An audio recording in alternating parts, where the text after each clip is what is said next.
Welcome back to the channel, everybody. Yesterday I received a message. This message asked if I ever had any problems with the lighting on the cup holders or the shifter for my 2012 Dodge Journey. So this video should cover 2011 to 2019 Dodge Journeys. Since they didn't really make any major changes, this video should work for all of those years. And even if it doesn't work for all of these years, it'll be a pretty similar process. So here we have our cup holders. There's a ring that goes all the way around, and that lights up when you turn the headlights on. Turning it on, turning it off, turning it on, turning it off. Now, it's not very bright because it's daytime, but at nighttime, it is pretty bright. And same with the shifter. So there's drive with the lights on and drive with the lights off. On, off, on, off, and so on. You get the idea. So first of all, if these lights aren't working, we're gonna check the fuses. I don't know if this one's separate, but in our owner's manual, we should have the proper information. So in your booklet, this vehicle came with the user guide. And on page 93/94, you're gonna find maintaining your vehicle. Now I did find only one fuse for the interior lights, and I'm curious if that's the same interior lights all around. So I'm gonna pull that fuse and we're gonna find out. So over on the passenger side of your vehicle, you're gonna close the glove box, and right under here is gonna be your interior fuse block. So we're here by the glove box. And if you look way up in here, you can see the fuse block right there. Yeah. Okay. So we can pull this guy off. This guy just slides out, and then we can actually look at our fuse block. Inside our book, we're gonna find F130, which is a 15 amp blue, our climate control and instrument panel fuse. Now right here we can see F130, so it's going to be at the very top, the fourth one over. We can see the very top, fourth one over. It's a blue one, and we'll pull that one. And we can see there's no lights at all. There's no noise, no lights. If this fuse is burnt out, none of these lights are going to work. But then again, none of these lights are going to work either. So this fuse being burnt out is probably not the problem if everything else works and the center console doesn't light up. The most likely thing is that the plug underneath here is undone. We're gonna check underneath the center console to see if that connection is undone or loose or has broken connections. So to remove the center console, we need to take off the shifter handle. Now, I don't have any panel removal tools, so what I have is a screwdriver, a flathead screwdriver with a towel or a rag, and I'm going to put that in this line right here, and we're going to pry this little piece on the bottom downwards.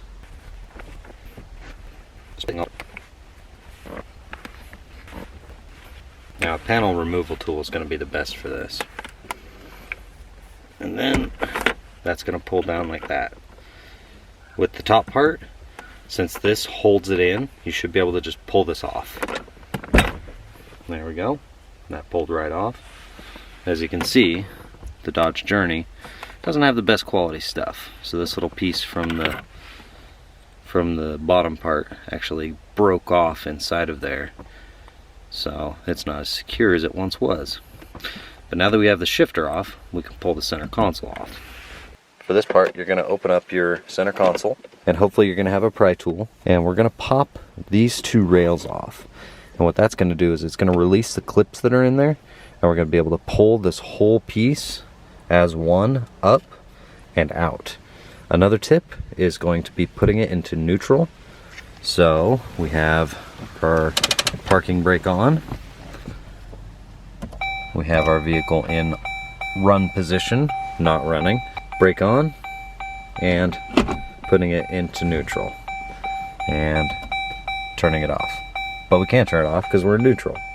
So we're just gonna have to deal with this annoying beeping unless I shut the door. So I shut the door. Okay, so now we're in neutral. This has plenty of room to move up, and we'll remove these rails. I don't know if you can see how these are put in here, but I just pried the rail towards the driver's seat, and it popped up out of where it was. So we're going to do the same with the other side. There we go. Now, both sides are released.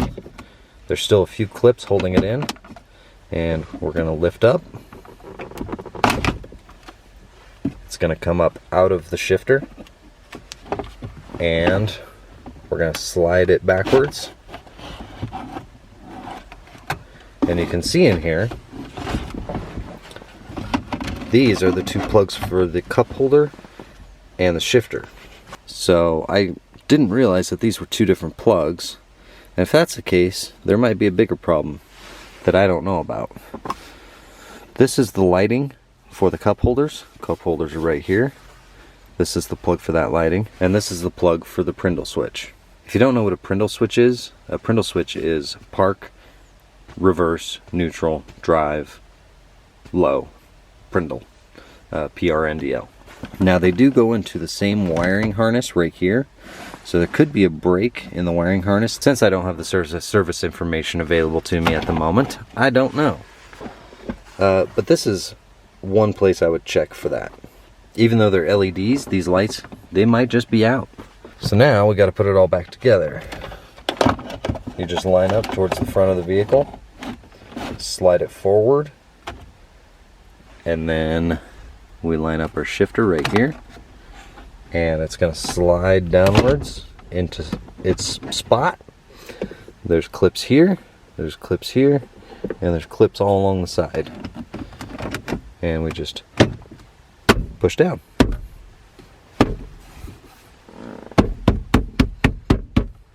And then on these, same thing. You just line them up with the holes that they go into. Pop it in. Same on this side. Line it up. Pop it in. And your center console is back on. Now we have, don't forget this part.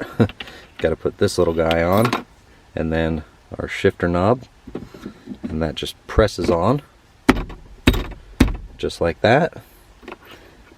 And then the bottom part slides back up in there and clips into the shifter knob.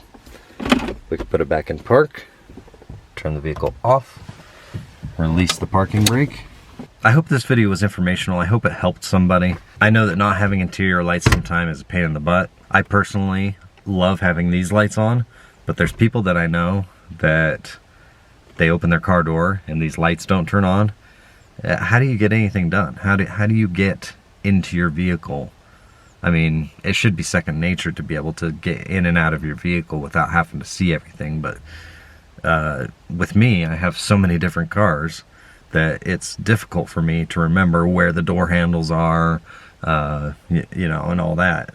Mostly the door handles, window switches, and all that. So I like having these interior lights come on when you open the door. I mean, it just provides more light for you to be able to get in. And if you have a problem with those lights, if they don't shut off, it could be this guy right here.